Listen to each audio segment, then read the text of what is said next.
আসসালামু আলাইকুম রহমতুল্লাহি ওবরকাতুহ।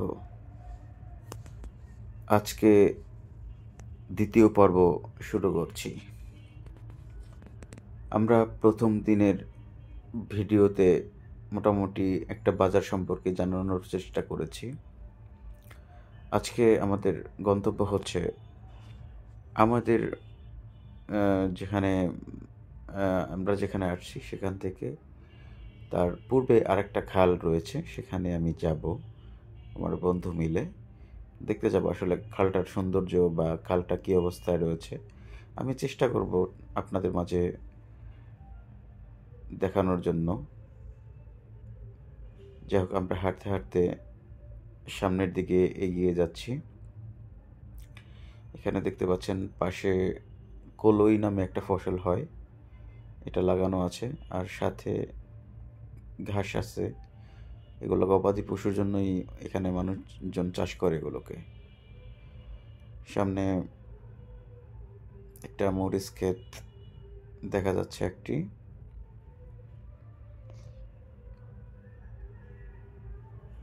এই যে দেখতে পাচ্ছেন আপনার মরিচ ক্ষেত, মোটামুটি ভালোই বলা যায়। এই হচ্ছে আমাদের সেই কাঙ্ক্ষিত খাল। দেখতে পাচ্ছেন আশা করি আপনারা। পানি এখনো দেখা যাচ্ছে না।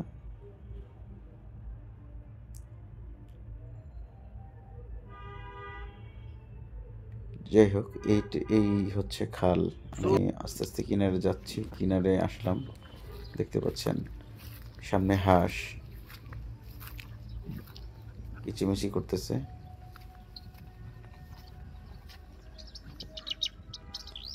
এখানে আস্তে আস্তে দেখলাম সুন্দর একটা বাড়ি করা, সুন্দর টিনের একটি ঘর খালের সাথেই।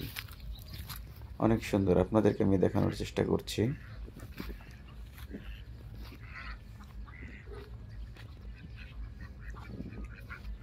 খালের ওই পারেও অনেক বসতি আছে, অনেক মানুষ খালের ওই পারে এপারে মিলিয়ে পুরো চরেই এরকম বসতি।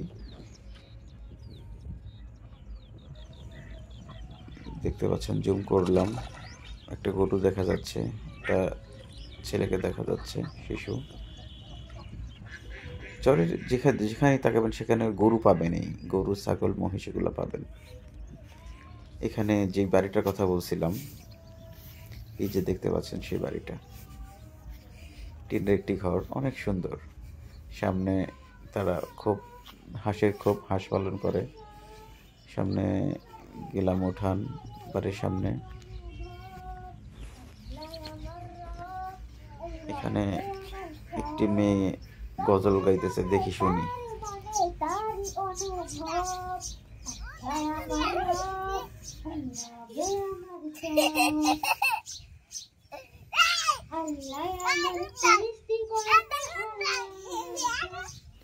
যাই হোক, অবশেষে মেয়েটি আমাকে দেখে লজ্জায় পালিয়ে গেল। তবে এখানে দেখলাম একটা জিনিস, সবার মধ্যে আলহামদুলিল্লাহ আন্তরিকতা, ভ্রাতৃত্ববোধ সবার মধ্যেই ভালোভাবে কাজ করে। এখন আপনারা দেখেন, এখানে এটির সামনে দেখেন কত সুন্দর একটা খাল। এই খালটা এখন ভাটা, জোয়ারের পানি উঠলে আরো ভরে, তখন এটা সৌন্দর্য আরো বহুগুণ বৃদ্ধি পায়। ওই তারা লজ্জা পেয়ে ওই যে দৌড়াইতেছে। যাই হোক, এখানে বাড়িটার সৌন্দর্য আসলে আমাকে অনেক মুগ্ধ করছে, অনেক ভালো লাগছে বাড়িটা। সাথে বাতাস, উঠানে ধান ধান করে, ধান রোদ্রে দেয়। সামনে অপোজিটে আর একটা বাড়ি, এখানে নাড়ার কাজ চলতেছে, নাড়ার পাল দিচ্ছে তারা।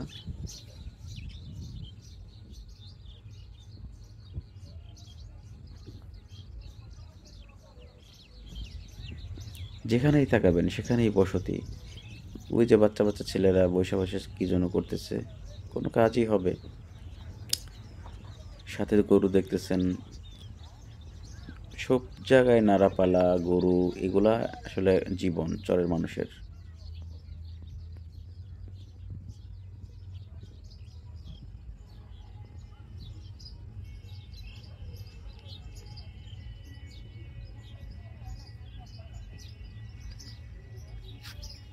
আলহামদুলিল্লাহ, আলহামদুলিল্লাহ। অনেক সুন্দর দৃশ্য। আসলে এখানে না আসলে এটা আসলে বোঝা সম্ভব নয়।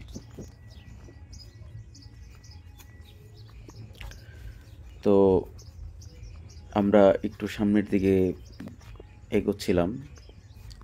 এখানে দেখলাম মাঠের মধ্যে এখানেও ফসল, সম্ভবত ধনিয়া, মরিচ, এগুলাই বেশি এখানে। এই যে দেখুন বাড়িটার ভিউটা দেখুন আপনারা, কত চমৎকার একটা বাড়ি, কত চমৎকার। সামনে খাল, সামনে নহর ধরতে পারেন, জান্নাতি পরিবেশ, চমৎকার একটা পরিবেশ, আসলে মনোমুগ্ধকর। সৌন্দর্য কাকে বলে, মানে সব কিছু এখানে মানে ফুটে উঠছে বাড়িটার মধ্যে। যাই হোক, তারা অনেক ভালো মানুষ। আমি গিয়েছিলাম সকালে, আপ্যায়ন করতে আমাদেরকে মুড়ি দিছে, চানাচুর, তারপরে পেঁপে কেটে দিছে, ভালোই আলহামদুলিল্লাহ।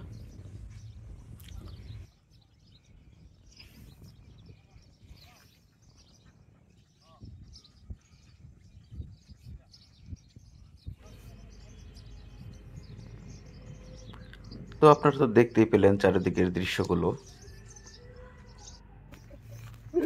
তারপরে সামনের দিকে আগাচ্ছি, দেখি কি দেখা যায় সামনে। চেষ্টা করব টুকিটাকি জানানোর জন্য আপনাদেরকে।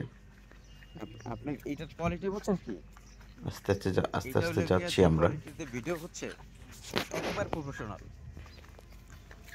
আমি এই বাইকে যেতে পানিতে আছি, অনেকগুলো লোক আছে, মাঝে আমার জিজ্ঞেস করবো কোথেকে আসছেন, আমি আমার পরিচয় দিয়ে চলে আসবো, তাদের কাছে তাদের চেষ্টা করবো। এখানে দেখতে পাচ্ছেন সম্ভবত এগুলো রসুন ক্ষেত হতে পারে। রসুন, পর্যাপ্ত পরিমাণ রসুন চাষ হয় এখানে। রসুন এবং পেঁয়াজ দুটোই ভালো ফলন হয়। সামনের দিকে গেলাম, এখানে অনেক সয়াবিন চাষ হয়েছে, সেগুলো তুলছে আগে, সেগুলো কিছু স্মৃতি দেখা যায় আছে এটার মধ্যে।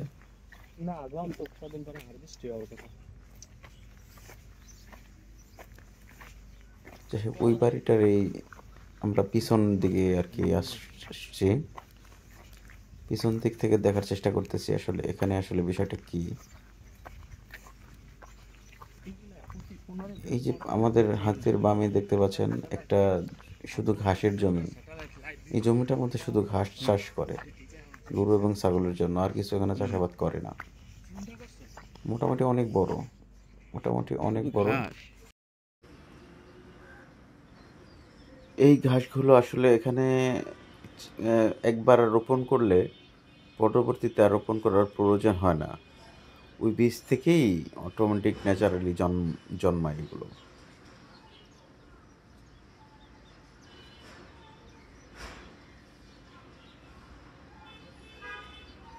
তো সামনে আগাই, দেখি ওই বাড়িটার পিছন দিক থেকে একটু যাওয়ার চেষ্টা করব।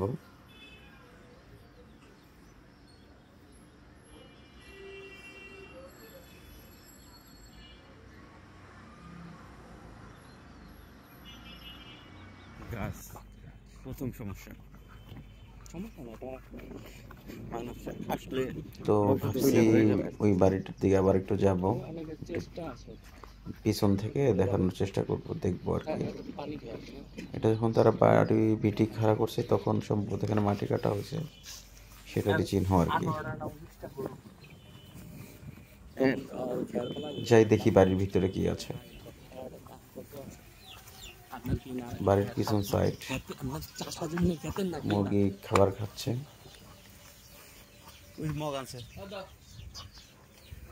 এটা হচ্ছে তাদের গোয়াল ঘর। প্রতিটা বাড়িতে গোয়াল ঘর পাবেন, প্রতিটা বাড়িতে। আসসালামু আলাইকুম, ভালো আছেন? এই আপনাকে বাসা এটা?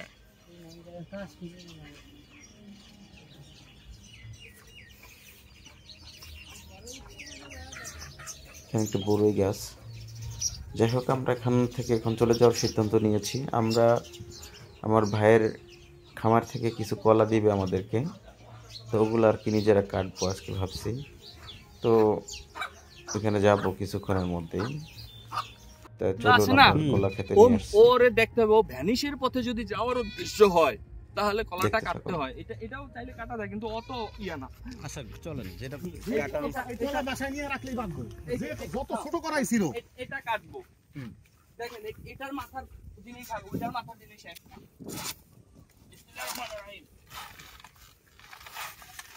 ও এত এক্সপার্ট ভাই, হ্যাঁ এক্সপার্ট তো হবেই। মাশাআল্লাহ, সত্যি সত্যি এক্সপার্ট। কাটতেছে আমার এখান থেকে, ওর পছন্দ হয়েছে, ও কলা নিবে। এই দেখেন কলা, মাশাআল্লাহ, চমৎকার চমৎকার, একেবারে একেবারে 100% অর্গানিক।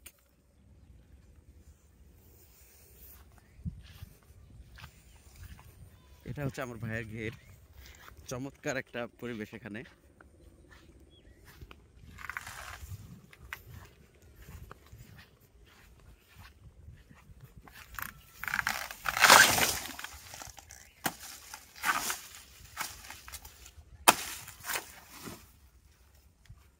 এটা একটু কড়া নিছি, কারণ আছে না, কারণ আছে। এগুলো আমি খাবো। এই কলাটা হলো আমার খাওয়ার মিষ্টি লাগবে। লং ভিডিও হবে।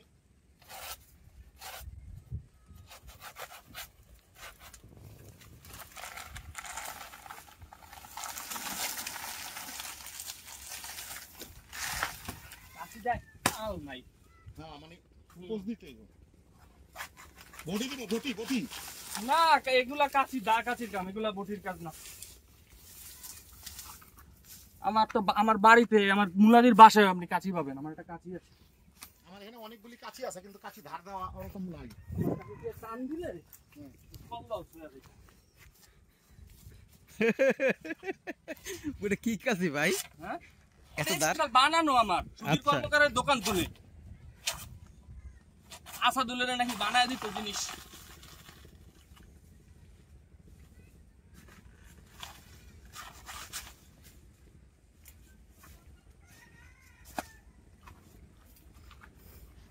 মাশাআল্লাহ, এই সরাটা খুবই ভালো, পরিপক্ক, একেবারে একেবারে পরিপক্ক মনে হচ্ছে। আলহামদুলিল্লাহ, অসাধারণ।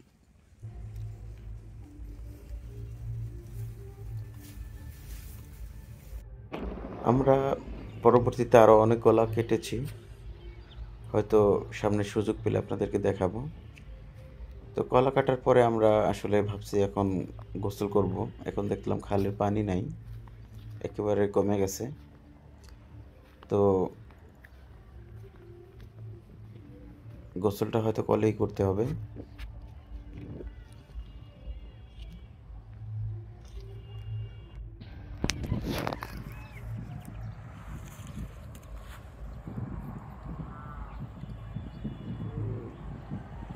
যাই হোক, তারপরে আমরা গোসল শেষ করলাম। খালের পানিতেই রাখা ছিল ড্রামের মধ্যে, ওগুলোতে গোসল শেষ করলাম। গোসল শেষ করে আমরা জুমার নামাজ আদায় করলাম। জুমার নামাজ আদায় করার পরে আমরা এটা আর একটা জায়গায় আসছি, সেটা হচ্ছে এটা আমাদের লোকেশন থেকে পূর্বের একটা খালের পাড়ে। তো এখানে এই খালটা একটু মোটামুটি বড়, এখন পানি নাই, একেবারে ফাটা, এই কারণে পানি দেখা যাচ্ছে না। কিন্তু এখানে পানি মোটামুটি ভালো পানি থাকে, এবং এই খালের মধ্যে অনেক প্রকারের মাছ পাওয়া যায়, এবং এখানের সাধারণ মানুষজন এখান থেকে মাছ ধরেই অনেকে জীবিকা নির্বাহ করে। আর এখানকার আসলে নদীর কাছে থাকার কারণে এখানকার মানুষগুলো অলস সময়ও কাটায় না। দেখা গেছে সময় পেলেই তাদের সবারই বোট আছে এখানে। যেমন আমাদের যেমন প্রতিটা মানুষের ঢাকা শহরে চলে যারা বাইক থাকে বা সাইকেল থাকে, একটা না একটা বাহন থাকে। আর এখানে প্রতিটা মানুষের জন্য হচ্ছে একটা করে ট্রলার, ইঞ্জিন চালিত ট্রলার। যদি কেউ কিনতে না পারে সেক্ষেত্রেও তার সুন্দর একটা নৌকা থাকে। এটা হচ্ছে এখানের একটা ইম্পর্টেন্ট একটা বাহন। এটা প্রত্যেকটা ঘরে ঘরেই রাখার চেষ্টা করে। আর একটা জিনিস দেখলাম, এখানে তেলের কোনো দোকান নেই, কিন্তু প্রতিটা ঘরে ঘরেই তেল থাকে। কারো যদি তেলের প্রয়োজন হয় সেক্ষেত্রে একবারই থেকে তেল চাইলেই দিয়ে দেয়। এখানে মানুষ অনেক আন্তরিক, একে অপরের সহায়ক। যাই হোক, আমরা নামাজ শেষ করে বাসার দিকে আসলাম। আশা করে দেখলাম আকাশটা একটু মেঘলা, বৃষ্টি পড়ার সম্ভাবনা আছে। এই কারণে গরুটা আমার ভাই না এরকমই করবো, এই সোজা সোজা যাবো আমরা, আমাদের ঘরে ঢুকাই দিব এখন। যে গরুটা হ্যাঁ সোজা সোজা খামারের মধ্যে নিয়ে রেখে দিই। তো চলো চলো চলো, সেটার একটা ভিডিও।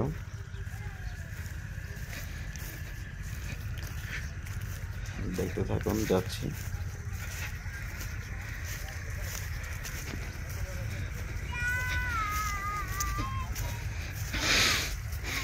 কি রে কাল্লু, তুই এখানে বয়ে রয়েছিস কেন?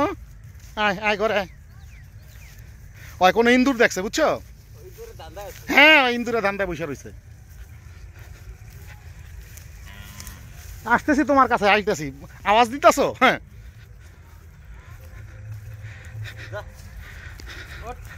নাও। যাবেন কেমনে?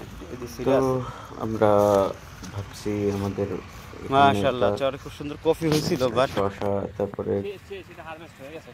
কফি হারভেস্ট হয়ে গেছে না, যেগুলো পচা এগুলো আর হয় নাই। আসলে দেখি এখানের অবস্থাটা কি। একটা ফুলকপি দেখতে মাশাআল্লাহ, পাচ্ছি। চমৎকার। এখানে ফলন এগুলোকে ভালো বলা চমৎকার যাবে না। সাইজের ফুলকপি। আসলে তার পরিচর্যা ঠিকভাবে করতে পারে নাই, হয়তো বাজারে মূল্য কম, এই কারণে অনেক ফসল এখানে নষ্ট হয়ে যেতেছে। আসলে এখানে বললাম না, এত পরিমাণ খাবার, এখানে দেখেন এগুলো পচে নষ্ট হয়ে যেতেছে, তারপরও কোনো গরু খেতেছে না। অর্থাৎ কোনো মানুষ এখানে গরুকে এই খাবারগুলো দিলে কিন্তু গরুতে খেয়ে ফেলে, সেগুলো কিন্তু এখানে পৌঁছে যেতেছে, বাট এগুলো কেউ সংগ্রহ করে নিচ্ছে না। আচ্ছা যাই হোক, আমরা এখানে দেখার চেষ্টা করব। এখানে এটা আলু ক্ষেত, এটা আলু তুলতেছে এখন। আলুর ফসলও ভালো হয় নাই, মোটামুটি আর কি। যেখানে 100 মণ পাওয়ার কথা সেখানে হয়তো পাবে 80 মণ। পাশে তরমুজ ক্ষেত। আচ্ছা আগাই দেখি, ওনাদের সাথে কথা বলার চেষ্টা এটাই তো করি, তরমুজ ক্ষেত মনে হয় না? এই অবস্থা জানার চেষ্টা করি। এটা কি খায়? এই ফসলে লাভের আশা করা যায় না, কারণ এখানে তারা অনেকগুলা মানুষ ভোলা থেকে আসছে এখানে শুধু চাষাবাদের জন্য।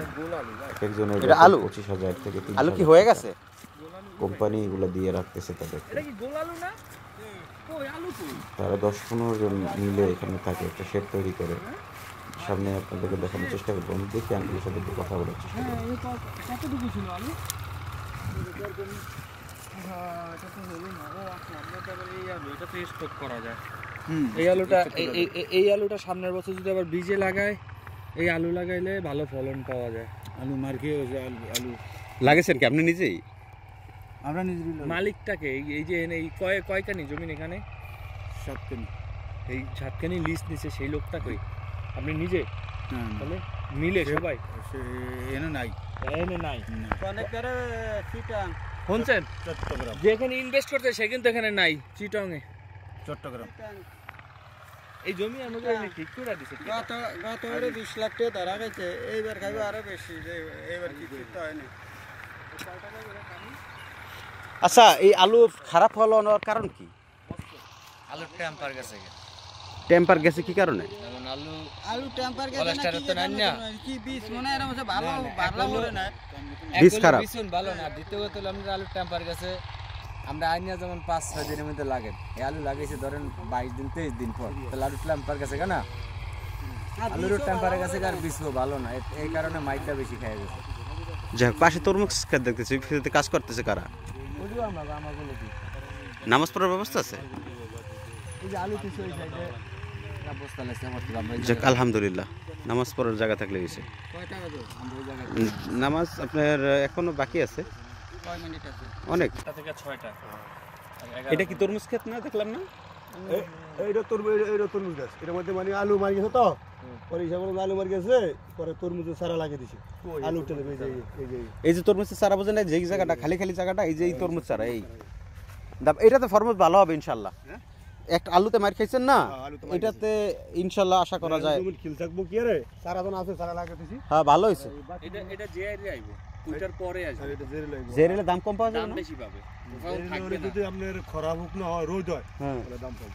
ওই তো হইবে না কেন কোন রোদ না আবার যদি আপনি তো কোন আর আল্লাহ যদি একদিন একটু শিলা বৃষ্টি দেয় আধা ঘন্টা তা শেষ তলে খেলা শেষ ও এই হলো আল্লাহর উপরে ইয়া ভরসা মানুষের কোনো ই নাই না তুমি এক জায়গায় কে ঠিক? সবকিছু আল্লাহ তাআলার হাতে সবকিছু আল্লাহ তাআলার হাতে।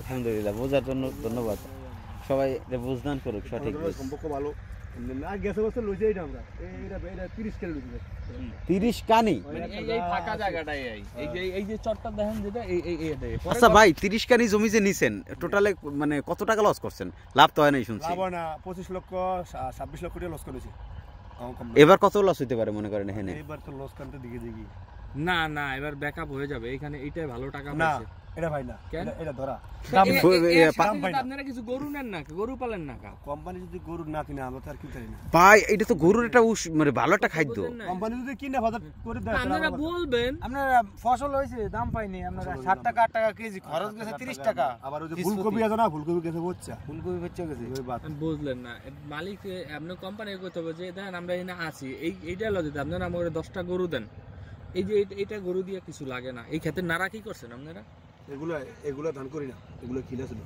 আমরা না এইগুলাতে দান করার সুযোগ নেই তো এদিক মানে খেল দেখছে কমন ধান করে না আগে করার জন্য চলেন ভাই তরমুজ ক্ষেতের দিকে আগে কত করে আগান এদিক দিয়ে 3 কেনি তে আমরা ধান হবে ভাই কে আইছে মানে চাল চাল আইছে বাপ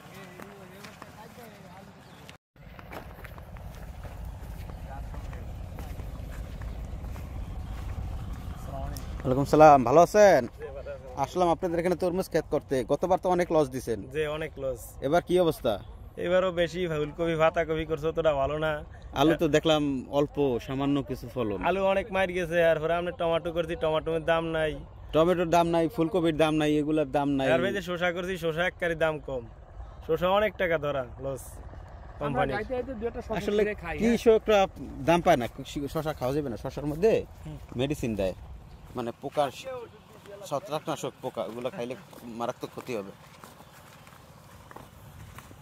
দেখছেন আলহামদুলিল্লাহ কত সুন্দর মরিচ আপনি দেখেন মানে মরিচের একেবারে মানে পর্যন্ত আল্লাহ তাআলা মরিচ দান করছে কিন্তু এগুলো যদি এই গাছ দেখেন কি গাছ দেখবেন এই যে এইটা উপযুক্ত দাম যদি না পায় কৃষক তো বাঁচবে না এটা আধা কেজি মরিচ আছে আধা কেজি দুইটা মাশাআল্লাহ মাশাআল্লাহ আধা কেজি মরিচ আছে চমৎকার সাইজ অবস্থা দেখেন এই এক মানে চমৎকার এর দাম বেশি এই মরিচের এই মরিচের কেজি কত এই কয় গ্রাম আছে জানি এক গ্রাম জানি কয়শো টাকা আছে হ্যাঁ না এগুলো দাম আছে এটা উন্নত জাতের মরিচ পাকবো না পাকলে পাহাড় পাকলে একদম 20টা 20 আপনি লয়া যাবেন না ভাই এটা করা বুঝছেন এটা ওনার বীজ নিলে হবে না এই আলুটাও তো এখানে আলু আসলে উঠাইছে দেখতে পাচ্ছেন ছোট বড় মিলিয়ে আলু সামান্য কিছু মানে জমিটা তুলছে এখানে অনেক আলু হবে অনেক কয়েক টন আলু হবে যাই হোক আজকে এ পর্যন্তই সবাই ভালো থাকবেন সুস্থ থাকবেন আমার জন্য দোয়া করবেন 800 টাকা হলো কয় টাকা কেজি আর 20 টাকা ঠিকই আছে চেষ্টা করবেন তৃতীয় পর্ব দেখার জন্য তৃতীয় পর্ব আসতেছে ইনশাআল্লাহ আসসালামু আলাইকুম